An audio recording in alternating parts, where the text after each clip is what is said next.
Good morning everyone. हम खुदा के निहायत ही शुक्रगुजार हैं कि खुदा ने हमें फिर मौका दिया कि हम खुदा के चरणों में जो है वो आ सके। आइए डस्टबिन में आप सभी का स्वागत है। जितने भी यूट्यूब के माध्यम से देखते हैं, आप सभी का स्वागत है और हम धन्यवाद करते हैं परमेश्वर का आपके लिए भी कि आप जो है वो खुदा के वचनों को जो है हमारे साथ सीख रहे हैं, सुन रहे हैं। और खुदा करे कि आप उस पर चलने वाले भी हो सकें। इससे पहले कि आज का लेसन हम देखें, क्योंकि हम ऑलरेडी जो है वो निर्गमन सॉरी लेवा उसका पहला अध्याय हमने होम बलि के बारे में सीखा।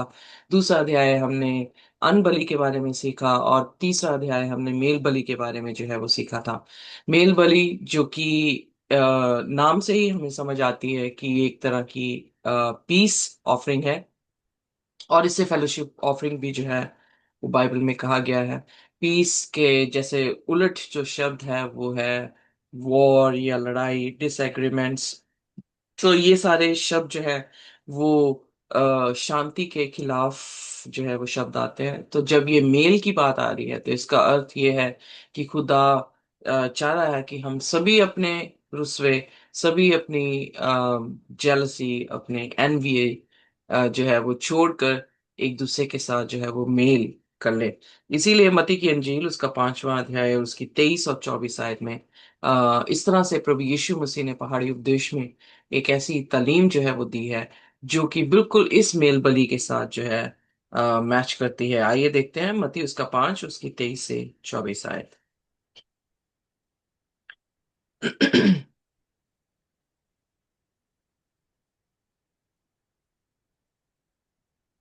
इसलिए यदि तुम अपनी भेंट वेदी पर लाए और वहां तो स्मरण करे कि मेरा भाई के मन में मेरी ओर से कुछ विरोध है, तो अपनी भेंट वहीं वेदी के सामने छोड़ दे और जाकर पहले अपने भाई से मेल मिलाप कर तब आकर अपनी भेंट चढ़ा। सो यहाँ पर प्रभु यीशु मसीह जब सुसमाचार सुना रहे हैं तो यकीनन है कि वो जो मेल मिलाप की यहाँ पे बात की गई है वो एग्जैक्टली सिमिलर जो है लय व्यवस्था उसके 3 अध्याय की पीस ऑफरिंग को जो है वो दिखा रहा है। पीस ऑफरिंग में भी जो है हम अगर इसको ध्यान से पढ़ें और खास करके जो लय व्यवस्था उसका 7 अध्याय में हम जाएं या व्यवस्था विवरण के 12वें अध्याय में हम जाएं तो इसके बारे में और जो है गहराई से जो है वो बात की गई है। ये ऐसी ऑफरिंग है जो कि लेवी व्यवस्था उसके 7 अध्याय में उसकी 13वीं और 15वीं और 16वीं आयत को जब हम पढ़ते हैं तो ये एक तरह की मेल बलि जो है वो धन्यवादी के कारण या फिर कोई मन्नत मांगी हो या ली हो उसके कारण जो है इसे चढ़ाया जाता था। लेवी व्यवस्था उसका 7वां अध्याय और उसका 13वां और 15वां वचन, इसमें लिखा है वह अपने धन्यवाद वाले मेल बलि के साथ अखमीरी रोटियां भी चढ़ाए। हम ऑलरेडी देख चुके हैं कि जो बर्न्ट ऑफरिंग थी वो बर्न्ट ऑफरिंग जो है वो मील ऑफरिंग के साथ जो है वो चढ़ाई जाती थी, यानी हिंदी में बात कर रही हूँ।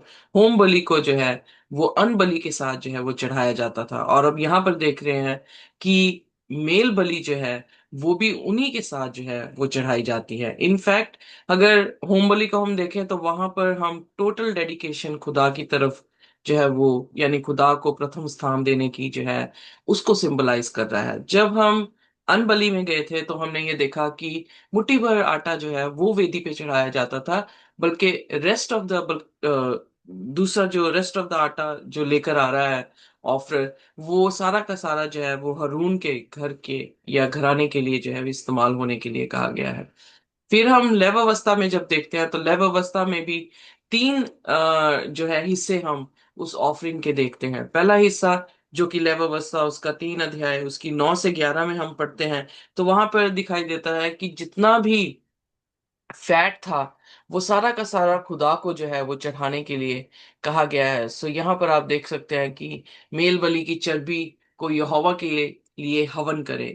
एक जो चाहे वो मादा हो चाहे वो नर हो, किसी भी तरह की ऑफरिंग क्यों ना हो, उसकी जो फैट है वो परमेश्वर को जो है वो चढ़ाई जा रही है। फिर हम देखते हैं उसके 31 और 34 वचन में, सॉरी 7 के, आप मेरे साथ खोल सकते हैं 7वां अध्याय और मैं यहाँ पे खोल दूंगी। सातवां अध्याय का 31 और 34 पहले पढ़ लेते हैं। और याजक चर्बी को तो वेदी पर जलाए, परंतु छाती हरून और उसके पुत्रों की होगी। ओके। फिर तुम अपने या पढ़ते पढ़ते सॉरी। फिर तुम अपने मेल बलियों में से दाहिनी जांग को भी उठाने की भेंट करके याजक को देना, और हारून के पुत्र में से जो मेल बलि के लहू और चर्बी को चढ़ाए, दाहिनी जांग उसी का भाग होगा। सो यहाँ पर हम देखते हैं कि खुदा ने फैट जो है वो वेदी पे चढ़ाने के लिए कहा, और जो ब्रेस्ट थी और राइट थाई थी वो जो थी वो लेवियों को जो है वो देने को कहा। और फिर उसके बाद हम आते हैं इसकी 15वीं और 16वीं, 14 से 16 तक पढ़ते हैं। और ऐसे और ऐसा प्लीज। और ऐसा एक एक चढ़ावे में से वह एक एक रोटी यहोवा को उठाने की भेंट करके चढ़ाए, वह मेल बलि के लहू के छिड़कने वाले याजक की होगी।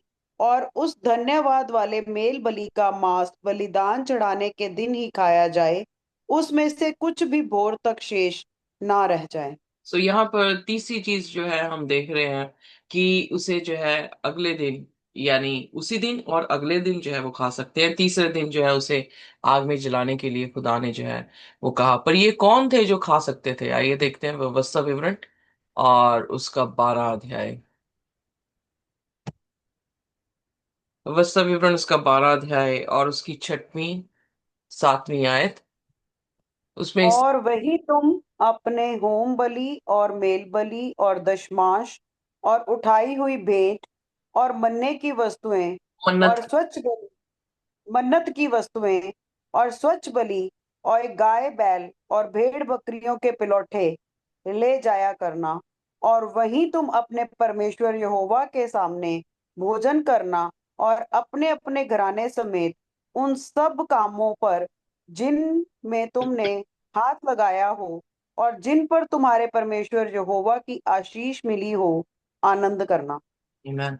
सो तीसरा भाग हम देखते हैं कि वो जो ऑफरिंग लेकर आया है वो अपने घराने के साथ जो है इस भेंट को जो है वो खाएगा। सो तीन भाग हो रहे थे इसमें, जो कि मेल बलि है या फेलोशिप ऑफरिंग या पीस ऑफरिंग है। उसमें जो फैट है वो खुदा की वेदी पे चढ़ाना है। जो उसकी ब्रेस्ट है और उसका राइट थाई है वो लेवियों के घराने के लिए, उनकी रोटी के लिए जो है वो जानी है। और जो रेस्ट ऑफ द पार्ट बच जाता है उसको जो है वो जो लेकर आया है एज ऑफर, ये यही एकमात्र ऐसी ऑफरिंग है जो कि ऑफरर भी खा रहा है, यानी जो दे रहा है, जो चढ़ा रहा है, वो अपने घराने के समेत जो है वो खा रहा है। सो क्या उसके बेटे, क्या उसकी बेटी। इनफैक्ट मेल ऑफरिंग जो है वो प्रभु यीशु मसीह ने जैसे कहा भी है कि अपने भाई के साथ अगर तेरी कोई भी गिले शिकवे हैं तो पहले उसको जो है सुलझा, और फिर उसके बाद जो है तू आकर वेदी पर अपनी भेंट को जो है वो चढ़ा। सो खुदा जो है चाह रहा है कि इंसानों के बीच में हम जो है मेल के साथ रह सकें। They should not be any war, हमारे बीच में कोई भी ऐसी जिदबाजी ना हो, बल्कि हमारे बीच में बिल्कुल शांति हो और हम एक दूसरे के साथ शांति पूर्वक जो है वो रह सकें। इसीलिए इफ्सियों उसका 4 अध्याय और उसकी 26 आयत जो है वो बहुत ही खास है। आइए देखते हैं 4 उसकी 26 पौलुस यहाँ पर क्या कहता है। जी। क्रोध तो करो पर पाप मत करो। सूर्य अस्त होने तक तुम्हारा क्रोध ना रहे, और न शैतान को अवसर दो।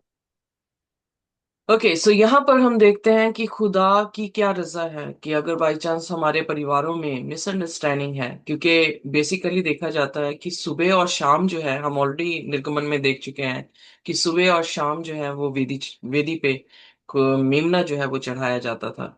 सो अगर खुदा के वचन में पौलुस यहाँ पे यूं कह रहा है कि हमारा सूर्य के अस्त होने तक कोई भी मसला ना रह जाए, हमारे में मेल मिलाप होना चाहिए, मिसअंडरस्टैंडिंग जो है वो क्लियर हो जानी चाहिए, ताकि किसी तरह से भी शैतान जो है उसको हम मौका ना दे। तो यकीनन है कि जब शाम को वो अपनी वेदी पे अपना मेमना आके चढ़ाते हैं या अपनी मेल बलि आके चढ़ाएं, तो उनके जो रुस्वे हैं एक दूसरे के साथ वो क्या हो जाएं, खत्म हो जाए, उनके बीच में मेल हो। और जब लोगों के साथ मेल है, तो खुदा के साथ मेल जो है वो ऑटोमेटिकली जो है वो बहुत ही खास होता है। आप देखेंगे जब हमारे रिश्ते जो है वो अच्छे नहीं होते हैं, तो आप बहुत ज्यादा रेस्टलेस होते हैं खुदा के साथ भी बात करने, और आपके पास एक ही बात होती है खुदा के सामने, कि मैं जो हूँ इस रिश्ते में जो है वो अच्छी नहीं हूँ। बट कहीं ना कहीं यानी बातों में भी जो है आपको ये एहसास रहता है कि आप जो है वो अपने भाई, अपने हस्बैंड, अपनी वाइफ के साथ जो है वो अच्छे नहीं हैं। सो इसलिए खुदा ने जो ये मेल बलि की ऑफरिंग दी है, वो इसीलिए दी है ताकि इंसानों के बीच में सुलह सलामती रहे, और फिर उसके बाद खुदा के साथ जो है हम सुलह सलामती रहे। और जब हम फेलोशिप वर्ड देखते हैं, तो फेलोशिप वर्ड में क्या है? संगति, सहभागिता जो है हमारी एक दूसरे के साथ रहे। इनफैक्ट पूरी गॉस्पल जो है सहभागिता के से भरा हुआ है, क्योंकि जब हम पहला कुरिन्थियों उसका 12 अध्याय पढ़ते हैं, तो वहां पर भी परमेश्वर एक कलीसिया को एक देह के अंग बता रहा है। सो अगर वहां पर भी जिक्र पौलुस कह रहा है कि अगर आंखें ये कह दें कि हम हाथ क्यों नहीं, या हाथ ये कह दें कि हम आंखें क्यों नहीं, तो देह कैसे जो है वो रह सकती है? सो इसलिए हर एक की एक दूसरे का सहमति होनी चाहिए। मेरी आंख की मेरे हाथ के साथ सहमति होनी चाहिए, मेरे हाथ की मेरे पाँव के साथ सहमति होनी चाहिए। और जब ये सारे अंग शरीर के एक दूसरे के साथ सहमत है, एक दूसरे के साथ काम करने के लिए सहमति है उनकी, वो फेलोशिप बना रहे हैं एक दूसरे के साथ, तो यकीनन है कि मेरी बॉडी जो है वो बिल्कुल राइटली वर्क करेगी, या मेरी बॉडी जो है वो फंक्शनल होगी। उसी तरह से क्रिश्चियनिटी में भी, उसी तरह से चर्च में भी हम सब जो है वो अलग अलग खुदा ने जो है वो वरदान दिए हैं, पर अगर हम एक दूसरे के साथ सहमत नहीं हैं, तो हमारी सहभागिता नहीं है। तो अगर सहभागिता नहीं है, तो हम खुदा के सामने अपने जितनी मर्जी वेदी पर जो है वो चढ़ाएं, खुदा उसको कबूल नहीं करेगा। सो इसलिए हमारा एक दूसरे से प्रेम और खुदा से प्रेम जो है, फिर दोबारा से सारे हुक्मों की समरी जो है वो इन्हीं दो हुक्मों में है, कि तो अपने परमेश्वर से अपने पूरे मन से प्रेम कर, और अपने पड़ोसी से अपने जैसा जो है वो प्रेम कर। फिर हम ये देखते हैं कि जब चेलों के बीच में यीशु मसीह जब तक उनके साथ थे, उनके बीच में काफी तफरके थे। वो उनके दिमाग में ये ख्याल थे कि कौन बड़ा बनेगा, कौन छोटा होगा, कौन जो है वो पाँव धोएगा। ये सारे मसले उनके बीच में चल रहे थे।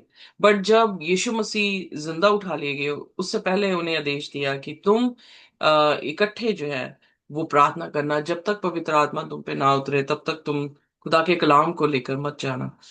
तो यकीनन है प्रेरितों के काम उसके पहले अध्याय में हम देखते हैं कि वो लोग जो थे प्रार्थना कर रहे हैं, और प्रार्थना इकट्ठे करते हुए क्या हो गया उनके बीच में? सारे तफरके जो थे वो खत्म हो गए। वो लोग जो हैं एक मन होकर जो है वो प्रार्थना करने लगे। और उनका एक मन होना एक जगह पर ही क्या हुआ?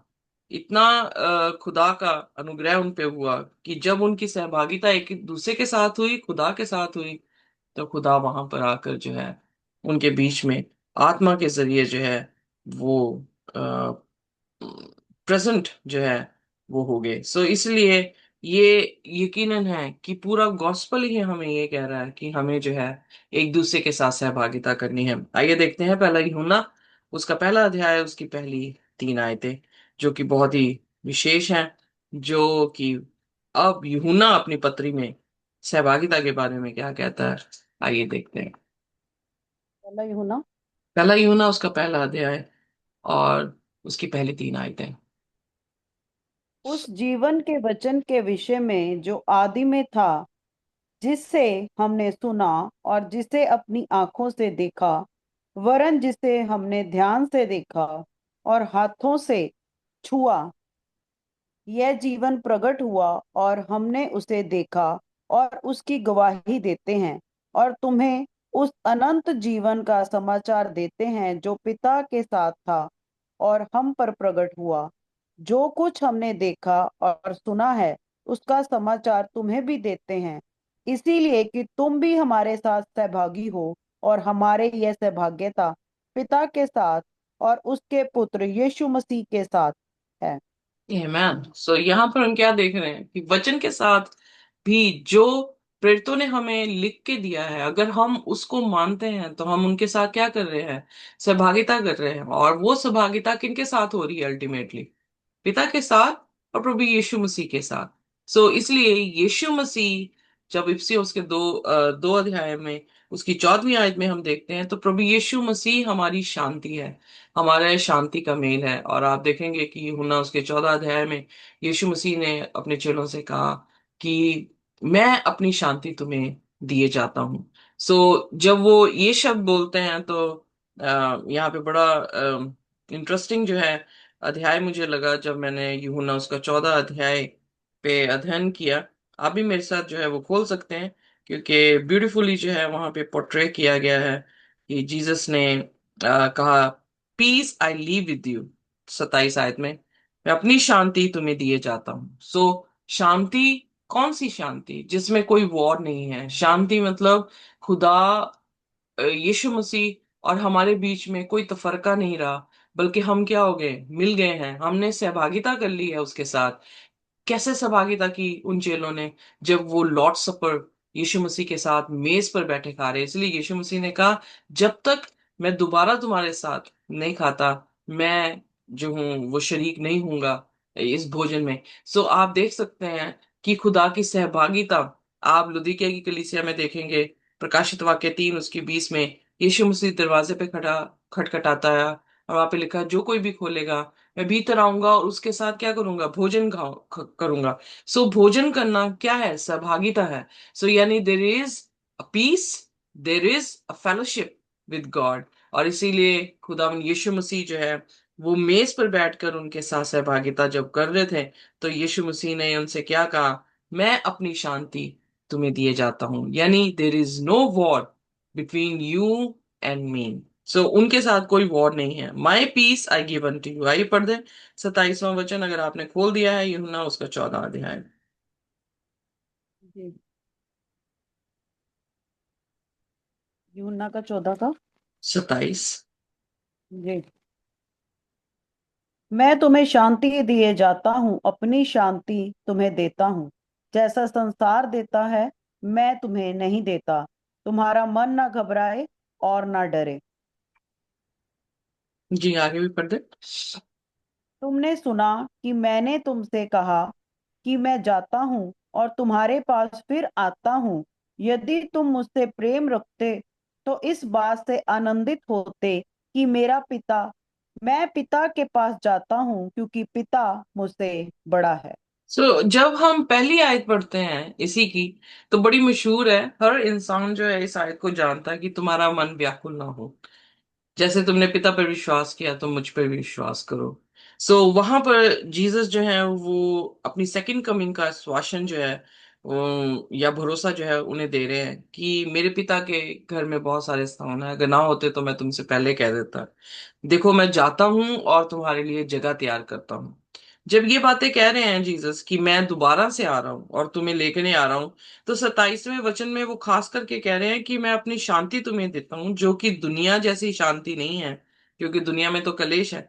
यीशु मसीह के साथ शांति है, उसके साथ मिलाप है, उसके साथ सहभागिता है। इसलिए तुम्हारा दिल व्याकुल ना हो और तुम डरो मत। और फिर उसने कहा, तुमने सुन रखा है, मैंने तुमसे कहा है कि मैं जाता हूँ पर मैं दोबारा आता हूँ। यानी यहाँ पर जो है प्रभु यीशु मसीह अपनी सहभागिता अपने चेलों के साथ जब कर लेते हैं, या करने के बाद जो है वो उन्हें एक प्रॉमिस दे रहे हैं कि वो दोबारा आएंगे और दोबारा उनको पिता के साथ जो है वो मिलाएंगे। सो यशाया 9 उसकी 6 में जब हम पढ़ते हैं प्रभु यीशु मसीह के बारे में या मसीहा के जन्म के बारे में जो प्रोफेसी हुई है, तो वहां पर बहुत ही खूबसूरत तरीके से प्रभु यीशु मसीह को शांति का राजकुमार जो है वो कहा गया है। आइए देखते हैं कि यशाया उसका 9वां अध्याय और उसकी 6वीं आयत। जी। जी। क्योंकि हमारे लिए एक बालक उत्पन्न हुआ, हमें एक पुत्र दिया गया है, और प्रभुता उसके कंधों पर होगी। और उसका नाम अद्भुत युक्ति करने वाला, पराक्रमी परमेश्वर, अनंत काल का पिता और शांति का राजकुमार रखा जाएगा। मैन सो यीशु मसीह क्या है? शांति के राजकुमार है। यीशु मसीह हमारी पीस ऑफरिंग है। इसीलिए पौलुस भी जो है, इससे उसके 2 उसकी 14 में जो है, प्रभु यीशु मसीह को हम शांति के रूप में जो है वो बता रहा है। So Jesus is our peace offering. जिसने क्या किया है? जिसने इंसानों की मेल जो है वो पिता से करवाया है। इसीलिए यीशु मसीह ने कहा, जिसने मुझे देखा उसने किसको देखा?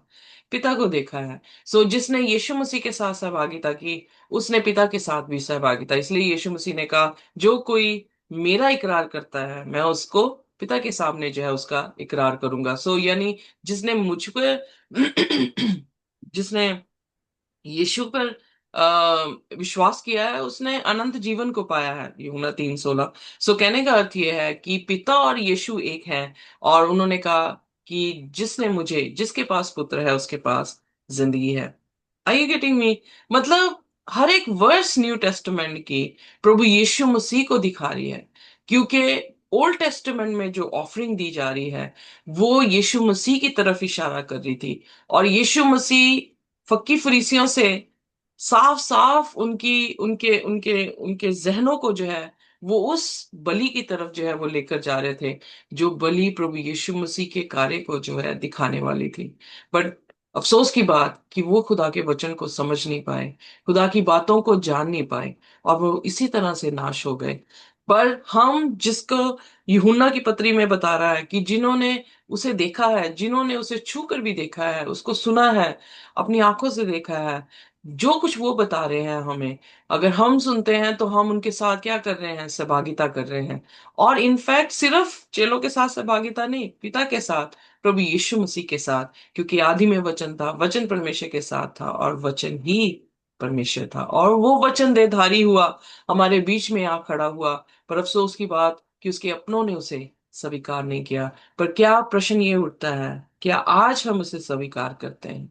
क्या हम आज उसके एग्जाम्पल पर अपनी लाइफ जो है वो इस्टेब्लिश करना चाह रहे हैं? बुद्धिमान है वो वे व्यक्ति जो परमेश्वर के कलाम को सुनता है और उस पर चलता है। वो उस मनुष्य के समान है, बुद्धिमान मनुष्य के समान है, जिसने अपना घर चट्टान पर जो है वो बनाया है। सो आइए, ये सारी आयतें हमें ये बताती हैं कि प्रभु यीशु मसीह हमारी शांति है, और यीशु मसीह हमें भी शांति या मेल करवाने वाला जो है वो कह रहा है। इसीलिए यीशु ने पहाड़ी उपदेश में जो है वो कहा कि धन्य है वह, मत्ती उसके 5 उसकी 9वीं आयत में, धन्य है वह जो मेल करवाते हैं, क्योंकि वो परमेश्वर के पुत्र कहलाएंगे। सो अगर हम खुदा यीशु मसीह के पुत्र या परमेश्वर के पुत्र या पुत्रियां कहलावाना चाहते हैं, तो जरूरत है कि हम अपनी मिसअंडरस्टैंडिंग्स शाम सूरज अस्त होने से पहले ही खत्म करके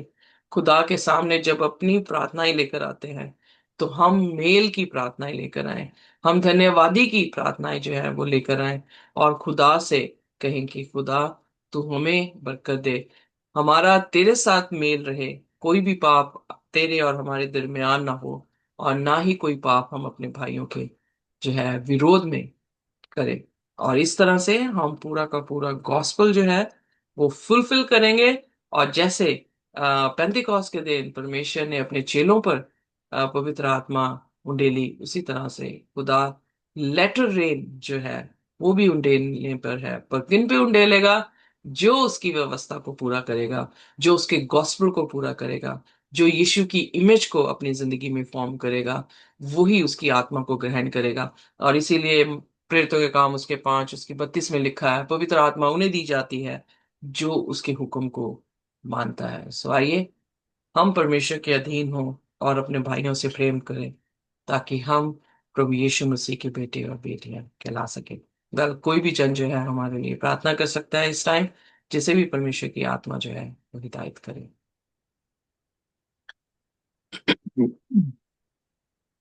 हालेलुया, हालेलुया, हालेलुया। धन्यवाद, धन्यवाद, धन्यवाद है मेरे महान स्मृति प्रभु यीशु। ਜ਼ਮੀਨ ਔਰ ਅਸਮਾਨ ਦੇ ਖਾਲਿਕ ਔਰ ਮਾਲਿਕ ਪਰਮੇਸ਼ਵਰ, ਅਸੀਂ ਤੇਰਾ ਧੰਨਵਾਦ ਕਰਦੇ ਹਾਂ ਇੰਦਰ ਸੁੰਦਰ ਵਚਨਾਂ ਦੇ ਲਈ ਪਰਮੇਸ਼ਵਰ, ਤੇਰੀ ਆਗਿਆਵਾਂ ਦੇ ਲਈ ਪਰਮੇਸ਼ਵਰ ਜੋ ਤੂੰ ਸਾਨੂੰ ਦਿੱਤੀਆਂ ਪਰਮੇਸ਼ਵਰ। ਪ੍ਰਭੂ, ਸਾਡੀ ਕੋਈ ਵੀ ਖੂਬੀ ਲਿਆਕਤ ਨਹੀਂ ਹੈ ਪਰਮੇਸ਼ਵਰ, ਤੇਰੀ ਆਤਮਾ ਦੇ ਜ਼ਰੀਏ ਪਰਮੇਸ਼ਵਰ ਅਸੀਂ ਇਹਨਾਂ ਆਗਿਆਵਾਂ ਨੂੰ ਮੰਨਦੇ ਹੋਏ ਪਰਮੇਸ਼ਵਰ ਆਪਣਾ ਜੀਵਨ ਤੈਨੂੰ ਦੇ ਸਕੀਏ ਪਰਮੇਸ਼ਵਰ। ਔਰ ਜੋ ਤੈਨੂੰ ਪਸੰਦ ਹੈ ਪਰਮੇਸ਼ਰ, ਉਸ ਤਰ੍ਹਾਂ ਦਾ ਜੀਵਨ ਅਸੀਂ ਆਪਣੇ ਆਪ ਬਣਾਈਏ ਪਰਮੇਸ਼ਰ। ਆਪਣੇ ਪੜੋਸੀ ਨਾਲ ਪ੍ਰੇਮ, ਆਪਣੇ ਭਰਾਵਾਂ, ਆਪਣੇ ਹਰ ਇੱਕ ਚੀਜ਼ ਦੇ ਨਾਲ ਪ੍ਰੇਮ, ਜੋ ਪ੍ਰਭੂ ਤੂੰ ਸਾਨੂੰ ਸਿਖਾਇਆ ਹੈ ਅਸੀਂ ਉਸ ਕਰ ਸਕੀਏ ਪਰਮੇਸ਼ਰ। ਅਸੀਂ ਆਪਣੇ ਮਨਾਂ ਨੂੰ ਤਿਆਰ ਕਰੀਏ ਔਰ ਆਪਣੇ ਅੰਦਰ ਦੀ ਹਰ ਇੱਕ ਈਰਸ਼ਾ, ਹਰ ਇੱਕ ਝਗੜੇ ਨੂੰ ਖਤਮ ਕਰਕੇ ਪ੍ਰਭੂ ਜੀ, ਜੋ ਮੇਲ ਮਿਲਾਪ ਦੀ ਆਤਮਾ ਤੁਸੀਂ ਸਾਨੂੰ ਦਿੱਤੀ ਹੈ ਪਰਮੇਸ਼ਵਰ, ਅਸੀਂ ਉਸ ਦੇ ਨਾਲ ਕਾਰਜ ਕਰ ਸਕੀਏ ਕਿ ਅਸੀਂ ਆਪਣੇ ਵਿੱਚੋਂ ਪਰਮੇਸ਼ਵਰ ਤੇਰੀ ਛਵੀ ਨੂੰ ਪ੍ਰਭੂ ਜੀ ਪ੍ਰੈਜੈਂਟੇਸ਼ਨ ਕਰ ਸਕੀਏ ਪਰਮੇਸ਼ਵਰ। ਸਾਨੂੰ ਬਦਲਦਾ ਜਾ, ਸਾਨੂੰ ਸਭ ਪ੍ਰਭੂ ਜੀ ਸਾਡੇ ਅੰਦਰ ਜੋ ਵੀ ਕਮੀਆਂ ਘਟੀਆਂ ਨੇ ਉਸ ਨੂੰ ਖਤਮ ਕਰ ਪਰਮੇਸ਼ਵਰ। ਔਰ ਅਸੀਂ ਤੇਰੇ ਸਵਰੂਪ ਦੇ ਵਿੱਚ ਢਲਦੇ ਜਾਈਏ, ਜਿਸ ਤਰ੍ਹਾਂ ਅਸੀਂ ਵਚਨ ਨੂੰ ਮਨਨ ਕਰੀਏ ਪਰਮੇਸ਼ਵਰ, ਸਾਡਾ ਸਵਰੂਪ ਬਦਲਦਾ ਜਾਏ, ਉਹ ਵਚਨ ਸਾਡੇ ਮਨਾਂ ਉੱਤੇ 100 ਗੁਣਾ ਫਲਾਂ ਨੂੰ ਲੈ ਕੇ ਆ ਸਕਣ ਔਰ ਅਸੀਂ ਟਰਾਂਸਫਾਰਮ ਹੋ ਸਕੀਏ ਪਰਮੇਸ਼ਰ। ਇਸ ਛੋਟੀ ਪ੍ਰਾर्थना ਨੂੰ ਮੰਗਦੇ ਹਾਂ ਪਿਆਰੇ ਬੇਟੇ खुदावंद यीशु मसीह ਦੇ ਸਮਰਥੀ ਨਾਮ ਦੇ ਵਿੱਚ, ਆਮੇਨ। मैन खुदा की शांति और उसका अनुग्रह हमारे साथ जब तक कि हम प्रभु यीशु मसीह को रूबरू ना देख लें, इसी तरह से बना रहे। आमीन। आमेन।